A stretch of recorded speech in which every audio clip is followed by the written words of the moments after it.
কিছু পাওয়া গেল? নিচে অনেকগুলো লাশ রয়েছে। কতগুলো রয়েছে ওখানে? আপাতত 3টে পেয়েছি, মনে হচ্ছে আরো অনেক রয়েছে। হে ভগবান, মনে হচ্ছে গ্রামের সব নিখোঁজ লোকেদের আজ এখানেই পাওয়া যাবে।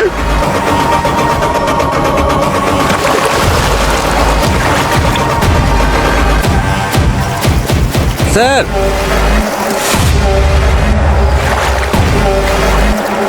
ঠিক আছে, একটা একটা করে সব কটা নিয়ে এসো।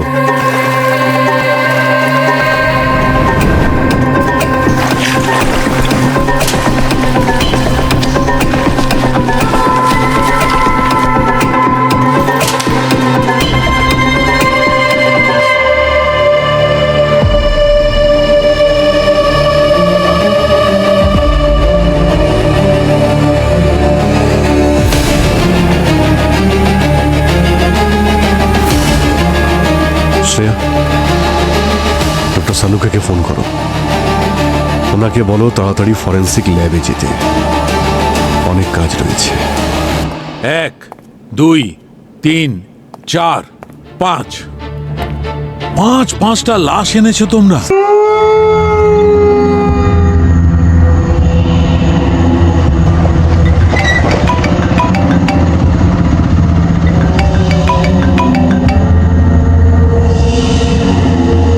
হ্যালো, পুলিশ অফিসার হয়ে আইন ভাঙছো? তুমি জানো তো গাড়ি চালানোর সময় ফোনে কথা বলতে নেই। আমি এখন বাইক সাইডে দাঁড় করিয়ে কথা বলছি। বলো কি হয়েছে? আচ্ছা, কোথায় আছো? ওই যে আমাদের ফেভারিট ঝিলের দিকে যাওয়ার রাস্তাটা। ওখানে? ওখানে কি করছো? তাড়াতাড়ি ওখান থেকে বেরো আর বাড়ি এসো। আচ্ছা, আরে তুমি ফোনটা রাখবে, তারপরে তো বাড়ি পৌঁছাবো। ঠিক আছে।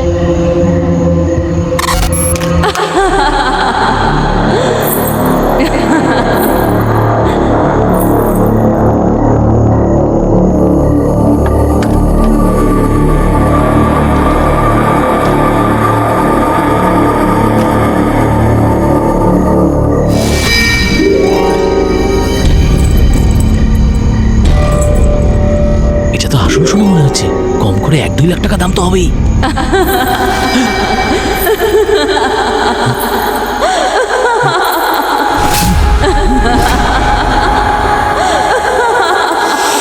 ওখানে কি করছো? আমার কাছে এসো। কে ওখানে? ওখানে কে?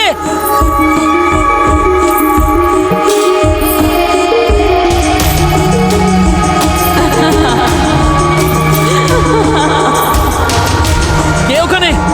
দেখো, তুমি যেই হও না কেন বাইরে বেরিয়ে এসো, না হলে কিন্তু খুব খারাপ হবে। আমি পুলিশ অফিসার।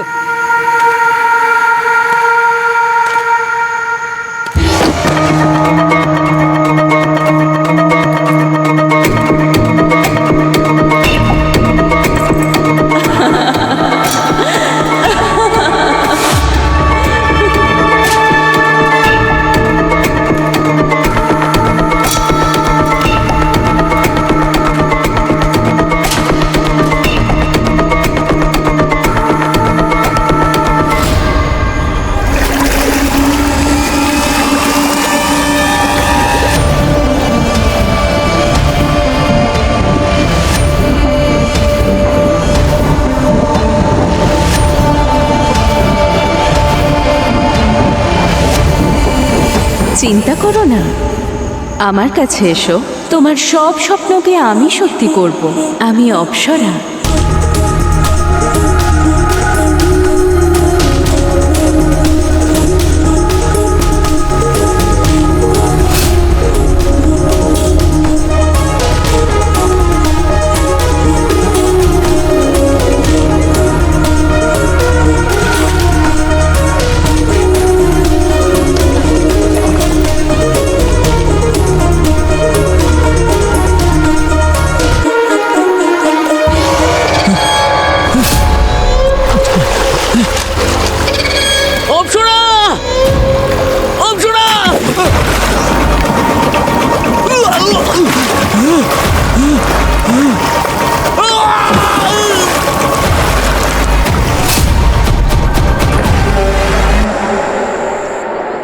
স্যার, আমার তো বিশ্বাসই হচ্ছে না যে আমরা ফাইনালি পিকনিকে এসেছি। বহুদিন পরে পিকনিকে যাচ্ছি, এমন কোনো ব্যাপার যেন না হয় যাতে পিকনিকটাই ভেস্তে যায়। স্যার ভালো কথা বলুন, কি কথা বলছেন? স্যার এই রিসর্টটা কোথায়? আমরা কোথায় যাচ্ছি? দেখো শ্রেয়া, রিসর্টটা সামনেই হবে। দয়া বলেছিল গ্রামটা ক্রস করলেই ঠিক পিছন দিকটায় পড়বে।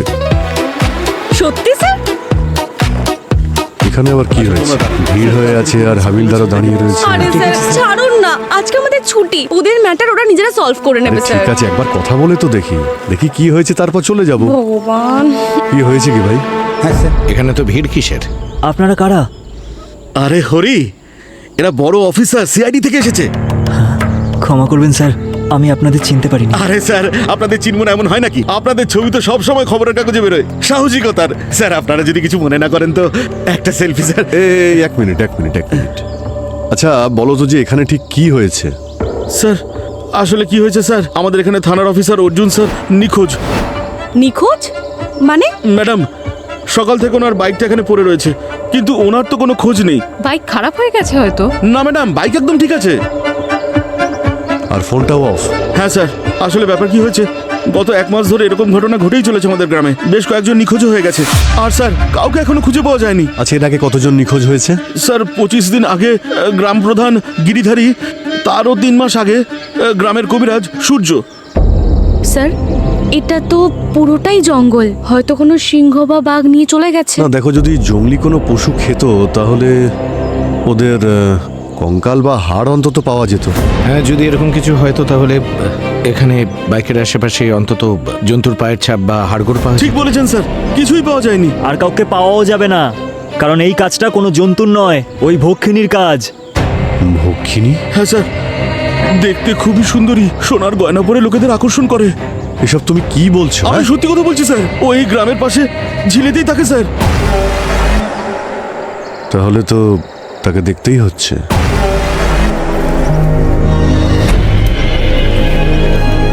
জায়গাটা সত্যিই খুব সুন্দর, মনে হচ্ছে রিসর্টের থেকেও ভালো যেখানে আমাদের যাওয়ার কথা। স্যার এই জায়গা যতই সুন্দর হোক না কেন, এর থেকে বেশি সুন্দর ওই রাক্ষসীটা। আপনি তো এমন করে বলছেন যেন ওর সাথে কফি খেতে গেছিলেন। কখনো দেখেছেন ওকে? ম্যাডাম এখনো দেখতে পাইনি, কিন্তু শুনেছি বড় বড় চোখ আছে ওর, আর দেখতেও খুব সুন্দরী। ওরও লম্বা লম্বা কালো কালো চুলও আছে। আর ম্যাডাম প্রচুর সোনার গয়না পরে থাকে ও, দেখতেও একেবারে অপ্সরাদের মতো। ব্যাস একবার যদি ওর কবলে কেউ পড়ে যায় তাহলে তার রাক্ষসী হতে বেশিক্ষণ সময় লাগে না ম্যাডাম। এসব ভক্ষিনী, রাক্ষসী এইসব চরিত্র সিনেমায় দেখা যায়, আর তা না হলে কোনো গল্পে আমরা শুনি। বাস্তবে এসব কিছুই হয় না। স্যার আপনি এই এলাকায় থাকেন না তো, তাই এমন কথা বলছেন। যদি আপনি এখানে থাকতেন না তাহলে এসব অবশ্যই আপনি বিশ্বাস করতেন।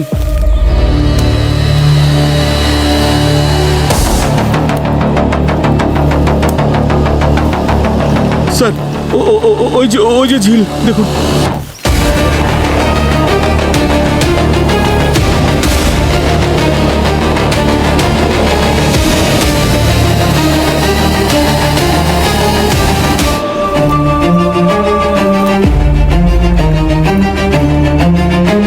স্যার এই দেখুন, জুতোর ছাপ এইখান দিয়ে গেছে। হয়তো এটা অফিসার অর্জুনেরই হবে। আচ্ছা এখানে ছোট ছোট পায়ের চিহ্ন দেখছি, দেখে তো মনে হচ্ছে কোনো মেয়ের হবে। স্যার এটা ওই ভক্ষিনীর পায়ের ছাপ। স্যার আপনি পেছনে চলে আসুন প্লিজ।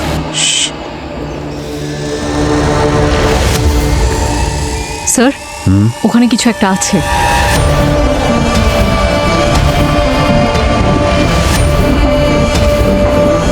স্যার এটা গোল্ড রিং।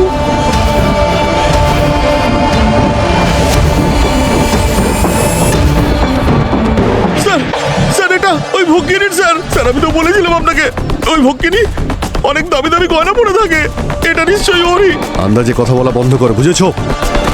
কখনো ঝিলের মধ্যে নেমে তুমি দেখেছো কি আছে ভিতরে? স্যার ডুবুরিদের অনেকবার বলেছিলাম আমি, সবাই তো ভয় পেয়েই রয়েছে, কেউ এই ঝিলে নামতেই চায় না স্যার। এবার নামবে।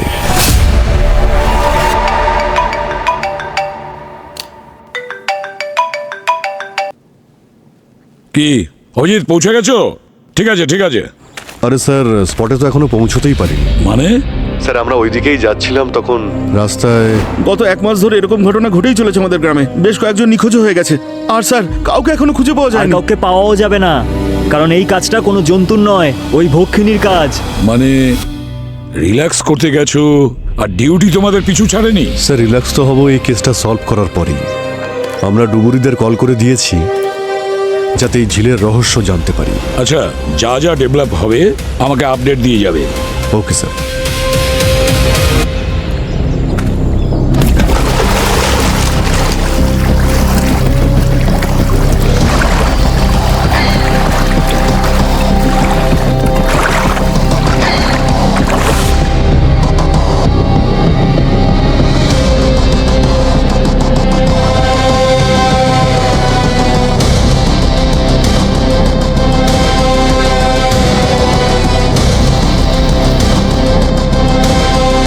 কিছু পাওয়া গেল? নিচে অনেকগুলো লাশ রয়েছে। কতগুলো রয়েছে ওখানে? আপাতত 3টে পেয়েছি, মনে হচ্ছে আরো অনেক রয়েছে। হে ভগবান, মনে হচ্ছে গ্রামের সব নিখোঁজ লোকেদের আজ এখানেই পাওয়া যাবে।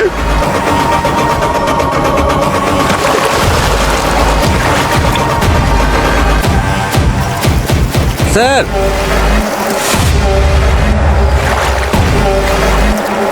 ঠিক আছে, একটা একটা করে সব কটা নিয়ে এসো।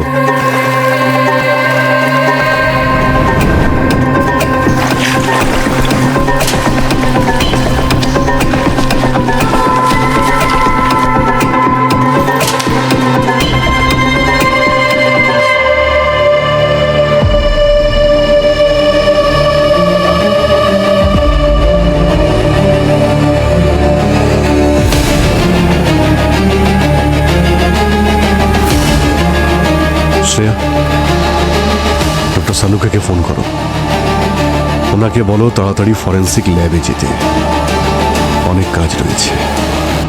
1, 2, 3, 4, 5 5টা লাশ এনেছো তোমরা? স্যার যতগুলো পেয়েছি ততগুলোই তো আনবো, তাই না? আর দেখো কয়েকটার অবস্থা এতই খারাপ যে চেনাই যাচ্ছে না। আসলে কি ব্যাপারটা শালুকে, পৃথিবীতে একজনই ফরেন্সিক সার্জন আছেন যিনি খুব ফেমাস। তিনি মৃতদের সাথে কথা বলেন, এমনকি তাদের জিজ্ঞেস করেন তোমরা কেমন আছো, তোমরা মরলে কিভাবে। সেই ডাক্তারকে চেনো তুমি? তার নাম ডাক্তার সালুকে। হ্যাঁ, থ্যাংক ইউ। হ্যাঁ, সেই জন্যই তোমার কাছে নিয়ে এসেছি। এবারে বলো। কিন্তু এখনো পর্যন্ত আমি এটুকু জানতে পেরেছি যে কার মৃত্যু কখন হয়েছে। That's great for a start. তাহলে ওখান থেকেই শুরু করি, বলুন। তো হ্যাঁ, একে দেখো, এই অর্জুন, এর বডি বলছে যে এর মৃত্যু 12 থেকে 14 ঘন্টা আগে হয়েছে। আর এর মৃত্যু হয়েছে প্রায় 15 থেকে 20 দিন আগে। স্যার দিন 20 আগেই তো ওদের গ্রাম প্রধান গিরিধারী নিখোঁজ হয়েছিল। এটা তারই লাশ নয় তো? হতেই পারে। আর এই বাকি বডিগুলো? আরে ভাই অভিজিৎ, 3টার অবস্থা দেখো। কিন্তু আমার মনে হচ্ছে যে এর মৃত্যু 1 থেকে 1.5 বছর আগে হয়েছে। তার মানে 1.5 বছরে 5টা মৃত্যু হয়েছে, 5টা খুন। স্যার গ্রামের লোক বলছিল যে ওদের কবিরাজও নাকি নিখোঁজ। হতে পারে এই লাশগুলোর মধ্যে কোনো একটা ওনারই। হ্যাঁ, পসিবল। ডক্টর সালুকে যদি দেখা যায় তাহলে প্রমাণ পাওয়া যেতে পারে একমাত্র এই অর্জুনের বডি থেকে। কারেক্ট অভিজিৎ। দেখো, এর আঙুল থেকে শুরু করি। দেখতে পাচ্ছ এর আঙুলে কিরকম রিকলস পড়ে গেছে। এর কারণ হচ্ছে অনেকক্ষণ ধরে এর বডিটা জলের মধ্যে ছিল। আরো একটা কথা, এর নাক আর মুখের মধ্যে আমি সিল্টের ট্রেসেস পেয়েছি। সিল্ট? সিলেট?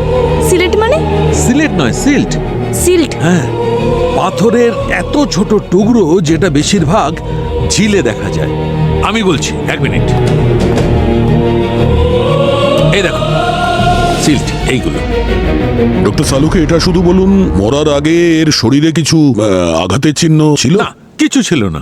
না কোনো ধরনের আঘাতের চিহ্ন, না কোনো হাতাহাতির চিহ্ন। ইনফ্যাক্ট এর পকেট থেকে, প্যান্টের পকেট থেকে আর জুতো থেকে আমি সিল্ট পেয়েছি। এইসব দেখে তো মনে হচ্ছে যেন ও হঠাৎই এমনি ভাবলো আর নিজেই গিয়ে জলে ডুবে গেল আর মরে গেল। স্যার জলে ডুবেছে নাকি ভালোবাসায়? হ্যাঁ, সরি, মানে সরি, আমি বলতে চাইছি ওই গ্রামের লোকেরা ওই ঝিলের মধ্যে ভক্ষিনীর কথা বলছিল না, হতে পারে যে ওই ভক্ষিনীকে দেখে অ্যাট্রাক্ট হয়ে ওই ঝিলে গেছে আর নিজেরাই ডুবে মারা গেছে। আরে এসব ভক্ষিনী বলে কিছু হয় না, এসব বাজে কথা, অন্ধবিশ্বাস। এদের সবার যেমন ভাবে মৃত্যু হয়েছে, মার্ডার করা হয়েছে, সেটা গ্রামেরই নিশ্চয়ই কেউ করেছে। আপনি এরকম কিভাবে ভাবতে পারেন যে আমরা ওই সবাইকে মেরেছি? গোটা গ্রাম জানে যে এটা ওই ভক্ষিনীর কাজ। হ্যাঁ হ্যাঁ স্যার, ওটা ভক্ষিনীরই কাজ। আরে এই ভক্ষিনীর গল্প বলা বন্ধ করো, এই একই গল্প অনেকবার হয়ে গেছে। এ কোনো মানুষেরই কাজ যে ভক্ষিনীর নাম করে এইসব কাজ করে বেড়াচ্ছে। আর হতে পারে ওই খুনি এখন এখানেই রয়েছে আপনাদের সবার মধ্যে। আরে বাবা, ওরা সবাই আমাদের গ্রামে চেনা জানা লোক যারা উধাও হয়েছে। আমরা আমাদের নিজেদের পরিবারের লোকজনদের কেন মারবো? সময় মতো সব জানতে পারবো। শ্রেয়া, এখানে উপস্থিত সবার লিস্টটা তুমি বানাও, সবার ডিটেলস নাও, আর তাদের সবারও নাও যারা নিখোঁজ হয়েছে। স্যার,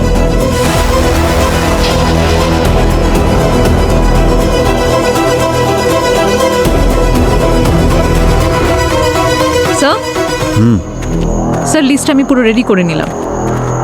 অফিসার অর্জুন, গ্রাম প্রধান গিরিধারী আর কবিরাজ সূর্য ছাড়াও আরও দুজন নিখোঁজ, নরেশ আর সুখী, 12 এবং 15 মাস আগে। নরেশ আর সুখী, কিন্তু এদের তো কঙ্কাল পেয়েছি। একটা কাজ করো, যতজন ভিকটিম নিখোঁজ হয়েছে তাদের প্রত্যেকের বাড়ি থেকে ডিএনএ স্যাম্পেল নাও। এবার ডক্টর সালুকেই বলতে পারবেন এই ডেড বডিগুলো ওদের নাকি অন্য কারো। এই সালুকে কি করছে এতক্ষণ? এই কাজ করছি, টাইম পাস করিনি। সবারই ডিএনএ রিপোর্ট এসে গেছে, সবারই পরিচয় জানা গেছে। এ হচ্ছে ইন্সপেক্টর অর্জুন, এ গ্রামের প্রধান গিরিধারী, আরে গ্রামের কবিরাজ সূর্য, আরে নরেশ, আরে সুখী। হয়েছে? কারো কিছু জিজ্ঞেস করার আছে? হ্যাঁ স্যার, জিজ্ঞেস করবো তো, অনেক কিছু জিজ্ঞেস করার রয়েছে আপনাকে। সবে তো কেসটা শুরু হয়েছে। জিজ্ঞেস করো। কি জিজ্ঞেস করবো সালুকে? এ কেমন কাজ করেছো তুমি? কেন শুধু নাম বললে হবে? শুধু নাম বললে কিছু হয় না। আরে এমন কোন সূত্র দাও যার মাধ্যমে আমরা খুনি পর্যন্ত পৌঁছে যেতে পারি। অদ্ভুত কথা বলছো।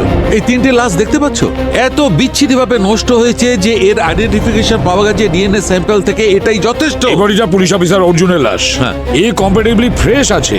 হ্যাঁ, এর কাছ থেকে নিশ্চয়ই তুমি কিছু পাবে। হ্যাঁ, এর থেকে দুটো কথা এমন জানা গেছে যার দ্বারা তোমরা খুনির কাছে পৌঁছে যাবে।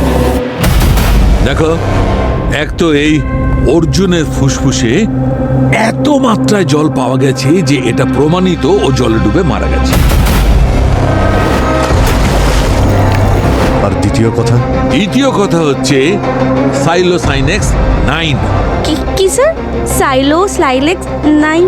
এটা আবার কেমন ধরনের অসুখ? এটা অসুখ নয়, এটা একটা কেমিক্যাল, আর এর নাম হচ্ছে সাইলোসাইনেক্স 9।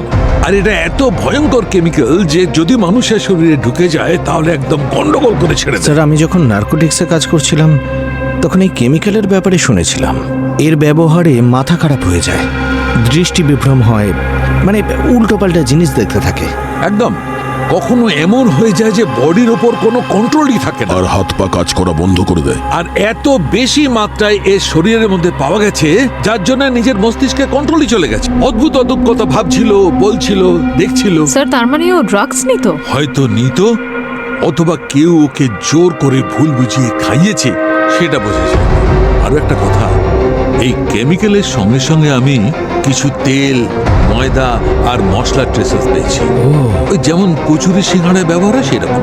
ডক্টর সালুক, এটা কি জানতে পারা যাবে যে মারা যাওয়ার কতক্ষণ আগে ওই বিষ মেশানো সিঙ্গাড়াটা খেয়েছিল? দেখো, মৃত্যুর আগে যেরকম ডাইজেস্টিভ সিস্টেম চলছিল তাতে মনে হয় 35 থেকে 40 মিনিট হবে। এক মিনিট। শ্রেয়া, অর্জুনের ফোন রেকর্ড থেকে জানা গেছে না যে মারা যাওয়ার 1 ঘন্টা আগে ও কোথায় বাইরে গিয়েছিল কারোর সঙ্গে দেখা করার জন্য? হ্যাঁ স্যার। কার সঙ্গে দেখা করতে গিয়েছিল? স্যার, নিজের গার্লফ্রেন্ড নেত্রার সাথে। লোকাল স্কুলে টিচারও, অঙ্ক পড়ায় ওখানে। বস, আরো একটা কথা, কি এই যে কেমিক্যাল, এটা ঝিলের আশপাশে যে বিশেষ ধরনের ঝোপঝাড় আছে তাতে পাওয়া যায়। অভিজিৎ, যখন তুমি ওই ঝিলের ধারে গিয়েছিলে, এতগুলো বডি যখন ওই ঝিল থেকে তুললে, তখন সেখানে কোনো সেই ধরনের গাছ দেখেছিলে? ঝিলের আশেপাশে তো চারা গাছ ছিল, এই চারাগুলো ওগুলোর মধ্যেও হতে পারে। এই জন্যই তো তোমাকে বলছিলাম অভিজিৎ, যে এই কাজটা ওই গ্রামেরই কেউ করেছে যে ঝিলেরই ধারে কাছে নিশ্চয়ই থাকে। একটা কাজ করো, খোঁজ নাও ওই নেত্রার সঙ্গে অফিসার অর্জুনের কতটা ভালোবাসা ছিল। আমাদের বিয়ে হওয়ার কথা ছিল, এই ঘটনার জন্য আমার পুরো স্বপ্ন ভেঙে গেল। তোমরা একে অপরের সাথে কবে থেকে ডেট করছিলে? এই ধরুন 4 থেকে 6 মাস। অর্জুনের পোস্টিং কিছু মাস আগেই হয়েছিল এই গ্রামে স্যার। তোমার সঙ্গে কালকেও দেখা হয়েছিল? আমরা রোজ দেখা করতাম স্যার। আমার স্কুল ছুটি হওয়ার পর 2টো থেকে 5টা আমরা একসাথেই থাকতাম স্যার। অর্জুনের বডি থেকে আমরা একটা কেমিক্যাল পেয়েছি। ও কি কিছু খেয়েছিল যখন আপনার সাথে ছিল? কাল আমরা 4 সিঙ্গারা খেয়েছিলাম কালুর দোকান থেকে। আসলে ওর ওখানকার মশলা চাটা খুব পছন্দ। আচ্ছা, আপনার মনে হয় কি যে এই কাল্লু এরকম করতে পারে? মানে সিঙ্গারার মধ্যে ড্রাগ মিশিয়ে অর্জুনকে খাইয়েছে? সেটা আমি জানি না স্যার, কিন্তু আমিও তো ওখান থেকে খেয়েছিলাম, আমার তো কিছু হয়নি স্যার। এমনি তো আরেকটা ব্যাপার, চাওয়ালের সাথে অর্জুনের কি শত্রুতা থাকতে পারে?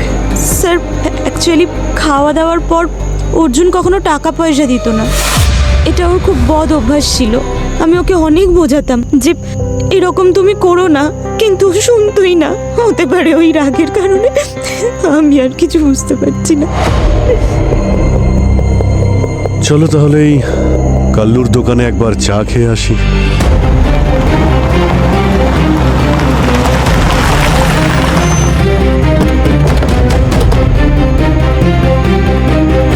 আরে আরে আসুন স্যার। আরে আমার কপাল তো খুলে গেছে স্যার, সিআইডির এত বড় বড় অফিসার এখানে এসেছেন, তাও আবার আমার চায়ের দোকানে। মশলা চা? স্যার আগে বসুন না, দেখবেন মশলা দিয়ে দারুণ চা খাও। না না না, যাতে নেশা হয়ে যাবে সেই চা নয়, সাইলোসাইনেক্স। স্যার এটা কি ধরনের মশলা? আমি তো কোনোদিন নাম শুনিনি। এত বোকা সেজো না। হ্যাঁ, এটা সেই মশলা যেটা তুমি রোজ অর্জুনের চায়ে মিশিয়ে দিতে। তোমারও টাকা দিচ্ছিল না, তাই না? কিন্তু ম্যাডাম টাকা পয়সার ব্যাপার তো ছিল না, আর টাকা তো আপনাদের থেকেও আমি নিতাম না। স্যার এইরকম বদনাম আমার নামে দেবেন না। তুমি টাকা কেন নেবে না? হ্যাঁ, এখানে ব্যবসা করছো কি ফ্রিতে চা খাওয়ানোর জন্য? না স্যার, ঠিকই বলেছেন, আমি তো রোজগারের জন্যই বসেছি এখানে, কিন্তু সত্যি বলছি স্যার, অর্জুনের চাই আমি কিচ্ছু মেশাইনি। হ্যাঁ, চায়ে নয়, তুমিও সিঙ্গারাতে মিশিয়েছিলে। সিঙ্গারায়? কিন্তু সিঙ্গারা তো ওই দিন আমি মোটেই বানাইনি, সেদিন তো অর্জুন বাবুর গার্লফ্রেন্ড নিজে বানিয়ে নিয়ে এসেছিলেন। কি? ও সিঙ্গারা তৈরি করে তোমার দোকানে আসবে কেন? আরে উনি এখানে এনেছিলেন যাতে অর্জুন বাবু চায়ের সাথে সিঙ্গারা খেতে পারেন। দেখো, মিথ্যে বললে কিন্তু তুমি ফেঁসে যাবে। না স্যার, আমাকে তো অর্জুন বাবু নিজেই বলেছিলেন এসব কথা, কিন্তু নেত্রা দেবী ওই সিঙ্গারা কাউকে খেতে দেননি, বলেছিলেন সবই অর্জুন বাবুর জন্য। নেত্রা নিজেও খায়নি? না, খাননি তো, উনি বলছিলেন যে ওনার ব্রত ছিল। কিন্তু অর্জুন বাবুকে ভক্ষিনী যদি মেরে থাকে তাহলে এই সিঙ্গারার ব্যাপার আসছে কোত্থেকে? সেসব তো পরে জানতে পারা যাবে। এই নেত্রার সঙ্গে আবার গিয়ে দেখা করতে হবে। আর তুমি স্যার, ওনার কিচেনের সমস্ত স্যাম্পল তুলে নাও, এই তেলের আর সিঙ্গাড়ারও।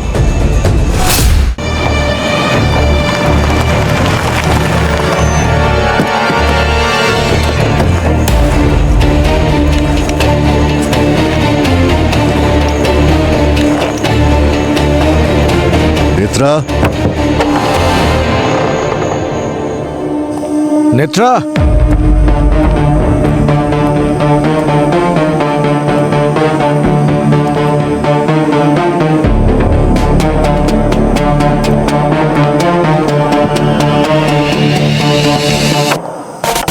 নেত্রা, নেত্রা,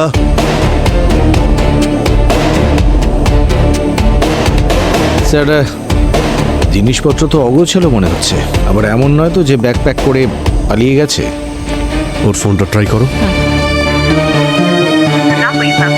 স্যার ফোনটা সুইচ অফ বলছে। ওকে কৃতিকা, স্যার, খোঁজ নিয়ে দেখো লাস্ট লোকেশন কি ছিল ফোন বন্ধ হওয়ার আগে। আর শ্রেয়া, ওর কিচেন থেকেও স্যাম্পল তুলো, তাহলেই জানা যাবে বিষ মেশানো সিঙ্গারা নেত্রা বানিয়েছিল নাকি কাল্লু। আরে বস, একটা আনন্দের সংবাদ আছে। মনে হচ্ছে বিয়ে ঠিক হয়ে গেছে। অভিনন্দন স্যার। স্যার বিয়ের মিষ্টি? ঠিক আছে। আরে আরে এক্সকিউজ মি, মজা করছো? মজা তো তোমরা করছো, আমার বিয়ে নিয়ে পড়েছো। তাহলে কি খুশির খবর, তাড়াতাড়ি বলো। বলুন না। বস, হ্যাঁ, তোমরা যে স্যাম্পল নিয়ে এসেছিলে আমার কাছে, ওই চায়ের দোকানের আর নেত্রার বাড়ির কিচেনের ইউটেন্সিলস, আমি ওগুলো ভালো করে চেক করে অ্যানালাইজ করেছি। চায়ের দোকান নাকি নেত্রার বাড়ি? নেত্রার বাড়ি। কারণ বস, নেত্রার কিচেনের ইউটেন্সিলস এর মধ্যে আমি ওই সাইলোসাইনেক্স 9 এর ট্রেসেস পেয়েছি। তার মানে পরিষ্কার নেত্রাই অপরাধী। শালুকে, এটাই তাহলে খুশির খবর। নেত্রা। কিন্তু স্যার নেত্রা তো অর্জুনকে ভালোবাসতো, ও এরকম করবে কেন? ভালোবাসার নেশা নাকি খুনের নেশা, সেটা তো নেত্রাই আমাদের বলবে। এক্স্যাক্টলি। এবার নেত্রাই বলবে যে ওই সিঙ্গাড়াতে কেমিক্যালটাও নিজের ইচ্ছায় মিশিয়েছিল নাকি কারোর চাপে পড়ে মিশিয়েছিল। দয়া, স্যার, একটা কাজ করো, ওই নেত্রার সমস্ত ঠিকুজি কুষ্টি বের করো আর হিস্ট্রিটাও ঘেঁটে দেখো।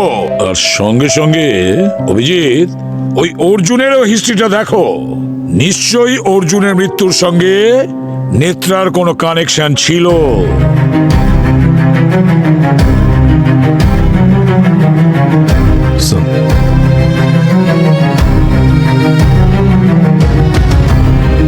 স্যার, এই নেত্রা গত 2 বছর ধরে শিক্ষকতার কাজ করতো এখানে, কিন্তু লক্ষ্য করার বিষয় এটা স্যার যে ভক্ষিনীর প্রথম কেস ওর আসার কয়েক মাস বাদেই শুরু হয়েছে।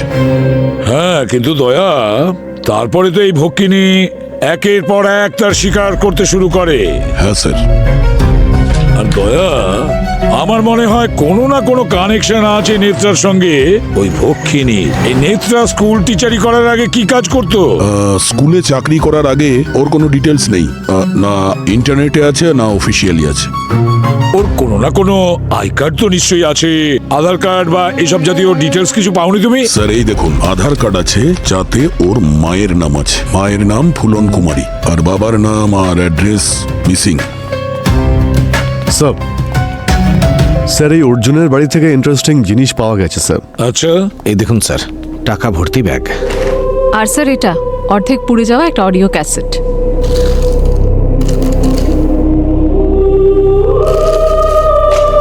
একজন সরকারি পুলিশ অফিসারের বাড়িতে এতগুলো টাকা? ও অন্য কোনো উপায়ে টাকা ইনকাম করছিল না তো? অভিজিৎ, এই ভাঙা চোরা পোড়া ক্যাসেট একটাই পেয়েছো নাকি তুমি?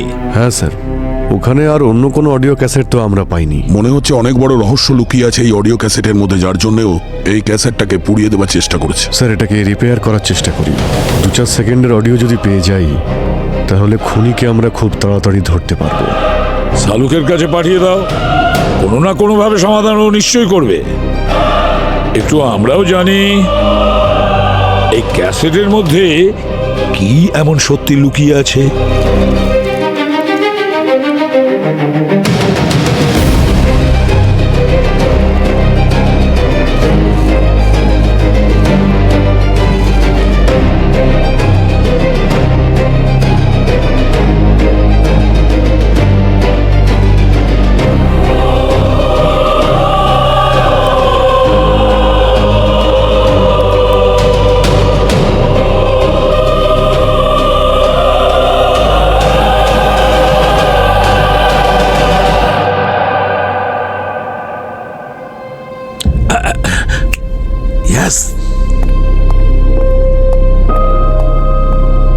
এই যে ওই যে টেপ রেকর্ডার দিয়েছিলেন না ভাঙাচোরা, সেখান থেকে একটা অডিও রেকর্ড পেয়েছি। তাড়াতাড়ি শোনো। খুব ছোট্ট বটে, কিন্তু যতটুকু তুমি শুনবে না মাথা খারাপ হয়ে যাবে।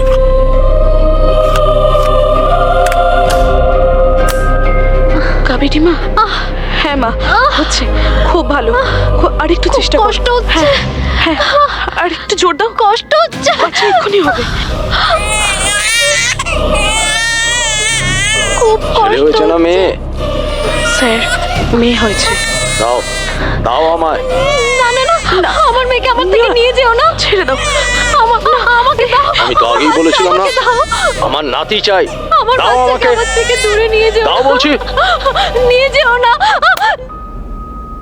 মাই গড, জানি না বস কার ফ্যামিলি এটা। যারই হোক স্যার, এই পুলিশ অফিসার অর্জুন, ওর বাড়ি পর্যন্ত টেপটা পৌঁছলো কি করে? অবাক করার বিষয় এটাই যে বাচ্চা জন্মানোর সময় এসব রেকর্ড কে করেছে? অভিজিৎ, ওই অফিসার অর্জুনের বাড়িতে যে নোটের বান্ডিল পাওয়া গেছিল না, ওই নোটের বান্ডিলের সঙ্গে ক্যাসেটের কোনো না কোনো কানেকশন আছে। স্যার, এই টেপ থেকে একটা জিনিস তো জানা গেল যে বাচ্চার মায়ের নাম কাবেরী। একটু খোঁজ নাও, এই গ্রামে কজন কাবেরী আছে? স্যার, অ্যাকচুয়ালি আমি না গ্রামে থাকা প্রত্যেকের একটা লিস্ট বানিয়েছি। এই লিস্টে মাত্র 2 জন আছে যাদের নাম কাবেরী। এখানে তো একজন 10 বছর বয়সের কাবেরী, আর একজন। আরে স্যার, এই আরেকজন কাবেরী তো ওই গ্রাম প্রধান গিরিধারীর স্ত্রী। সেই গিরিধারী যার লাশ আমরা পেয়েছিলাম ঝিল থেকে। মানে টেপের সম্পর্ক শুধুমাত্র অর্জুনের মৃত্যুর সঙ্গেই নয়, বরং ওই ভক্ষিনীর সঙ্গেও রয়েছে। কাবেরীর কাছে যাও। এই কাবেরীর কাছে গেলেই খুনি পর্যন্ত পৌঁছানোর রাস্তা খুঁজে পাবে। স্যার, যাই বলুন, গ্রামের রাস্তা দিয়ে যাওয়া কিন্তু খুবই সমস্যাদায়ক, কিন্তু আমাদের শহরের ট্রাফিক আর পলিউশন থেকে তো অনেকই ভালো। এটা ঠিক কথা। এই কাবেরী কে আপনাদের মধ্যে? ওই যে ও কাবেরী, বলুন আপনারা। বলছি, এটা শোনো। হ্যাঁ, আর একটু জোর দাও। হ্যাঁ, কষ্ট হচ্ছে। এই তো, আর একটু জোর দাও, আর একটু জোর দাও। হ্যাঁ, এই তো বাচ্চা এক্ষুনি হবে, আর একটু জোর দাও। আমার মেয়েকে আমার থেকে নিয়ে যেও না।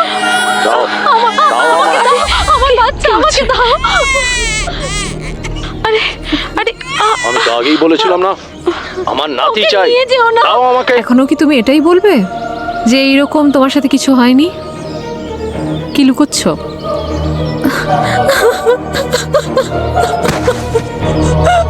আপনারা যখন সবকিছু জানতেই পেরেছেন, তাহলে শুনুন।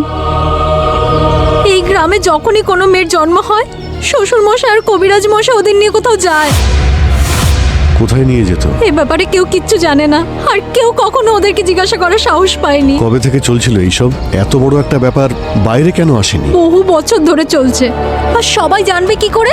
সবাইকে হুমকি দেওয়া হয়েছিল। গ্রামের এই নিয়ম যেন এই গ্রামের মধ্যেই থাকে, বাইরের কেউ যাতে জানতে না পারে।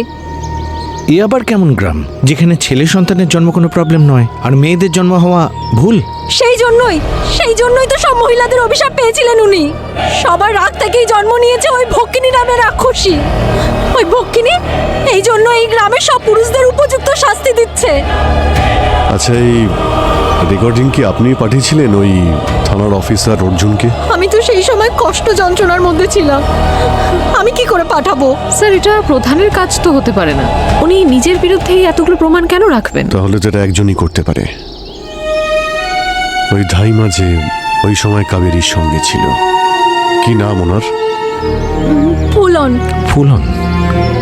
স্যার, ওই নেত্রার মায়ের নামও তো ফুলন। হ্যাঁ, কোথায় থাকেন উনি? ফুলন বৌদি, ভালো আছো? হ্যাঁ, ভালো আছে। ফুলন দেবী, ফুলন দেবী, ফুলন দেবী, শুনুন।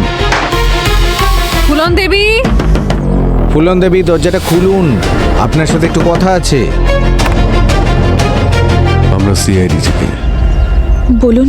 গ্রাম প্রধান গিরিধারী বাবুর মেয়ে কাবেরীর মেয়ে হয়েছিল, সেই সময় আপনি ছিলেন না ওখানে? কিছু মনে পড়ছে না। আমি মনে করিয়ে দিচ্ছি। এটা শুনুন তো। কাবেরী মা, কষ্ট হচ্ছে। আর একটু জোর দাও, আর একটু জোর দাও। এই তো। আর এটা বলবেন না, এই কণ্ঠস্বর আপনার নয়। হ্যাঁ, আমারই। তাহলে সত্যিটা স্বীকার করেছেন? তার মানে আপনি এটা রেকর্ডিং করে পাঠিয়েছিলেন অফিসার অর্জুনকে? হ্যাঁ, কারণ আমি এই গ্রামের নিয়ম দেখে বিরক্ত হয়ে গেছি, যেখানে শুধুমাত্র ছেলেকে পরিবারের যোগ্য হিসেবে ধরা হয়, কিন্তু মেয়েদের নয়। এই নিয়মটা আসলে কি বলুন তো, একটু ডিটেলে বলবেন প্লিজ। আমি তো বেশি কিছু জানি না, কিন্তু এইটুকুই জানি, যখন কোনো ঘরে মেয়ে জন্ম নিত, তখন গ্রাম প্রধান আর কবিরাজ বাচ্চাটা নিয়ে চলে যেত। কোথায় নিয়ে যেত? বাচ্চাদের সঙ্গে কি করা হতো কিছু জানেন আপনি? এটা জানার জন্যই আমি টাকা জোগাড় করে একটা টেপ রেকর্ডার কিনি, আর তাতে এটা রেকর্ড করি, যাতে পুলিশ এই ব্যাপারটা জানতে পারে। কিন্তু ওই পুলিশ অফিসার অর্জুন, ও সেই একই রকম। ও আমার সামনে টেপ রেকর্ডারটা পুড়িয়ে দিল, আর আমাকে হুমকি দিল আমি যেন এই কথা কাউকে না বলি। ও, তার মানে ওই পুলিশ অফিসার অর্জুন এই কথা লুকানোর জন্যই ঘুষ নিয়েছিল। অর্জুন যখন আপনার কথা বিশ্বাস করলো না, তখন আপনি অর্জুনকে খুন করে দিলেন। আরে স্যার, আমার বয়স তো দেখুন, আমি তো ঠিক করে হাঁটতেও পারি না, আমার পা হাঁটুতে ব্যথা থাকে, আমি কি করে কাউকে মারতে পারি? হয়তো এই কাজে আপনার মেয়ে আপনাকে সাহায্য করেছে। ওর নাম নেত্রা, তাই না? এ কথা আপনাদেরকে কে বলল? আমার তো কোনো মেয়ে নেই। ও তাই? তাহলে আমাদের দেখে দরজা বন্ধ করে দিলেন কেন? আপনি একটু সাইডে যান। দেখি সাইডে চলুন। আমরা দেখতে চাই ঘরের ভিতরে কে আছে।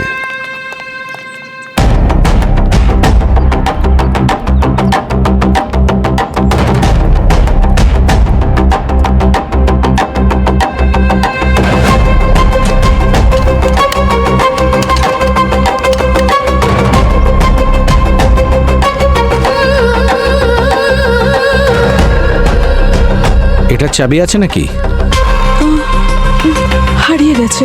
হারিয়ে গেছে, ঠিক আছে, এবার নিচের পদ্ধতিতে খুলবো।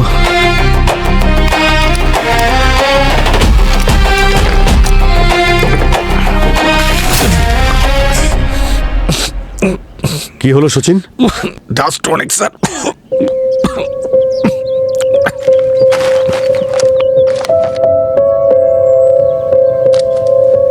এই দেখুন স্যার, ফটোস। এ তো ফুলন দেবী, এ তাহলে কে? এ আপনার মেয়ে নেত্রাই তো। আর আরেকজন মেয়েটা কে? আপনার কি আরেক মেয়ে?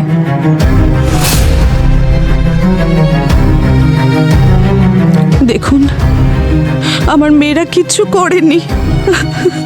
যা করেছি আমি করেছি, আমি খুন করেছি। আমার মেয়েরা কিচ্ছু করেনি। যা শাস্তি দেওয়ার আমাকে দিন, আমি রাজি আছি। আরে কিন্তু আপনি কি করে করতে পারেন? আপনার তো সবসময় হাঁটুতে ব্যথা থাকে। আপনি করেছেন নাকি ভক্ষিনী করেছে? ভক্ষিনী। ভক্ষিনী? খুবই কনফিউশন। একটা কাজ করি, ওনাকে বিউরোতে নিয়ে যাই, ভক্ষিনীর বাকি কথা ওখানেই হবে। আসুন ফুলন দেবী।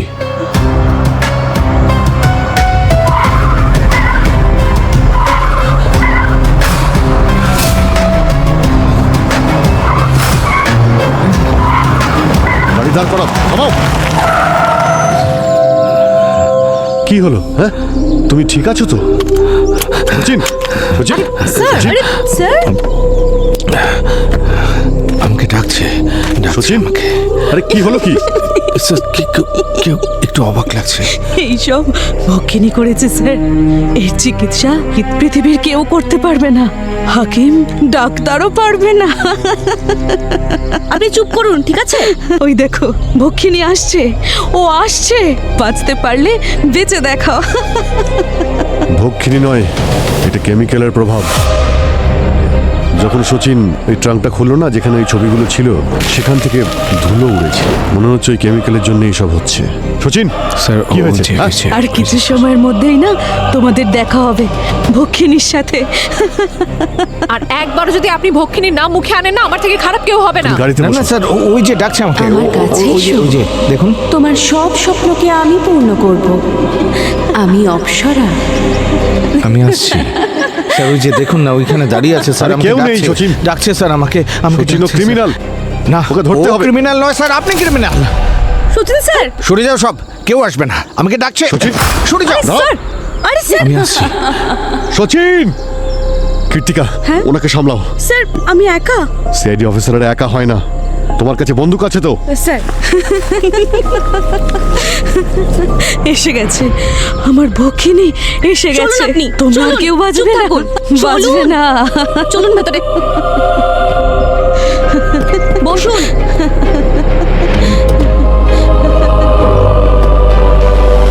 আমার কাছে এসো, এসো।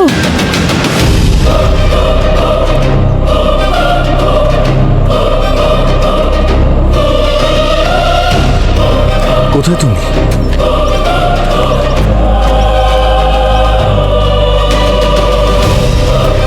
চিন্তা করো না, আমার কাছে এসো। আসছি তো, আসছি আমি।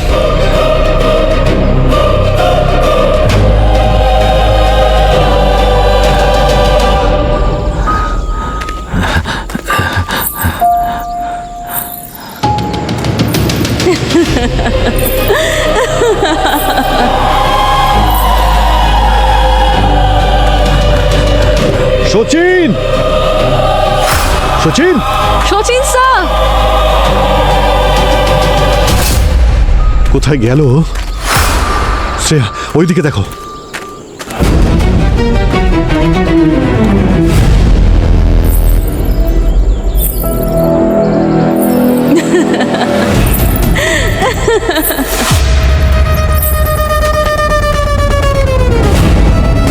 সচিন,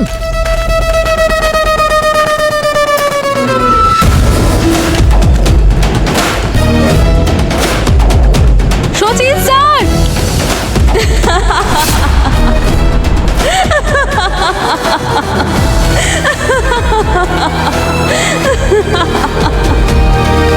এখানে এসো, আমি তোমার জন্য অপেক্ষা করছি।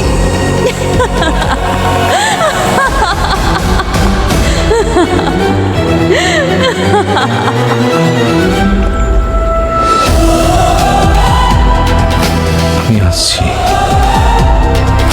জন্ম জন্মান্তরে তোমারই অপেক্ষা।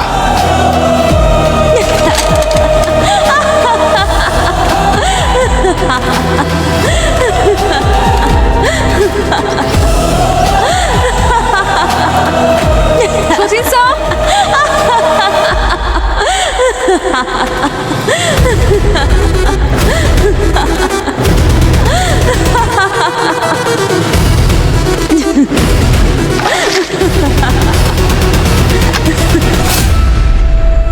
ওকে, তাহলে এখান থেকে আসছিল মিস ভক্ষিনীর গলার স্বর।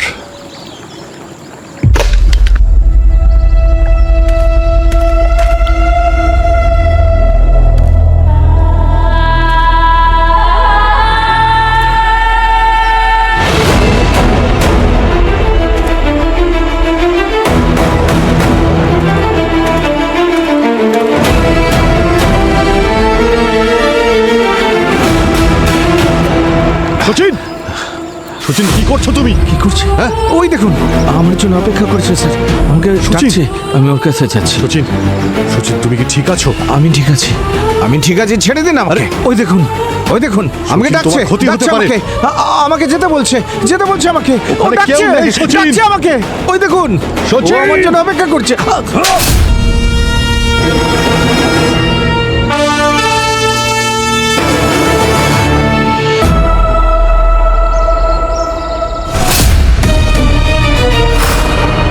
ভালো হয়েছে নিজেই আমার সামনে চলে এসেছো। ভক্ষিনীর হাত থেকে কেউ বাঁচতে পারেনি, তাই তুমিও বাঁচতে পারবে না। আচ্ছা, কোথায় তোমার ভক্ষিনী? পেছনে দেখো।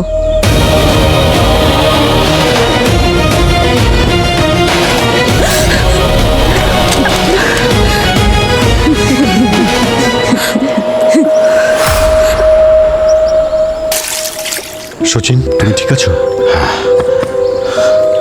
স্যার, একটা কথা কিছুতেই বুঝতে পারছি না, ওই ভক্ষিনী এই ষড়যন্ত্রটা আমাদের ওপর কেন অ্যাপ্লাই করছে? কারেক্ট, সেগুলোই যা বাকি ভিকটিমদের ওপর ইউজ করেছে। ও নিজেই ওর রহস্যের কথা আমাদের কেন বলবে? ও নো, কি হলো স্যার? ও এই জন্যই করেছে যাতে আমরা সবাই এখানে ব্যস্ত থাকি আর ও দুই বোন ফুলন দেবীকে ওখান থেকে নিয়ে পালাতে পারে। স্যার, কীর্তিকা ওখানে একা?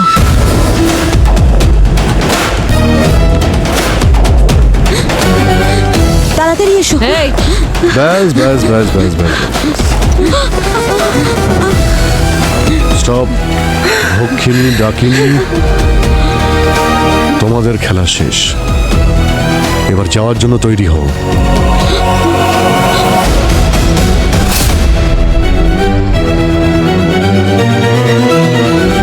আপনাদের কাছে যদি একটু মনুষ্যত্ব থেকে থাকে, আমার মেয়েদেরকে ছেড়ে দিন। আমি বললাম না, আমি খুনি। এরা দুজনে কিছু করতেই পারে না। অনেক হয়েছে মা, আমাদের বাঁচাতে আর কত মিথ্যে বলবে? আর সত্যিটা তো একদিন সামনে আসতোই, তাই আজ। চুপ, তুই কিচ্ছু বলবি না। ছোটবেলা থেকে তোদেরকে বাঁচিয়ে আসছি এটা দেখার জন্য, আজকেও বাঁচাবো। মায়ের ভালোবাসা আমরা বুঝতে পারি ফুলন দেবী, কিন্তু এই দেশের আইন কোনো অপরাধীকে বাঁচানোর জন্য সম্মতি দেয় না। এরা দুজনে মিলে খুন করেছে, আর একটা নয়, পাঁচটা খুন করেছে। হ্যাঁ, খুন করেছি, কিন্তু যাদের করেছি তারা কোনো ভালো লোক ছিল না, রাক্ষস ছিল, রাক্ষস। গ্রামে যখনই মেয়ে জন্ম নিত ওরা নিয়ে চলে যেত, কোনোদিন জানতেও পারেনি ওরা কি করেছে ওদের সাথে। আর এই ভক্ষিনীর নাম করে ওদের সবাইকে মেরে আলটিমেটলি আমরা সমাজের ভালোই করেছি। যদি এটাই ইচ্ছে ছিল ওই লোকগুলোকে উপযুক্ত শাস্তি দেওয়ার, তাহলে আইনের সাহায্য কেন নিলেন না? চেয়েছিলাম সাহায্য, কিন্তু পেলাম কাকে? ওই অর্জুন, একজন করাপ্টেড অফিসার। ওকে আমার ওই রেকর্ড করা অডিও রেকর্ডারটাও দিয়েছিলাম আমি, কিন্তু সব প্রমাণ নষ্ট করে দিয়েছে। ওই গ্রাম প্রধান সাথে কবিরাজ ও যুক্ত ছিল। যখন আমাদের মতন সাধারণ মানুষেরা ন্যায় বিচার পাবে না, তখন আইন তারা নিজের হাতে তুলেই নেবে, সেটাই করেছি। মিথ্যে, এসব মিথ্যে বলে কোনো কাজ হবে না। অর্জুনকে খবর দেওয়ার আগেই তোমরা লোকেদের মারা শুরু করে দিয়েছিলে। ঠিক বলেছেন আপনারা।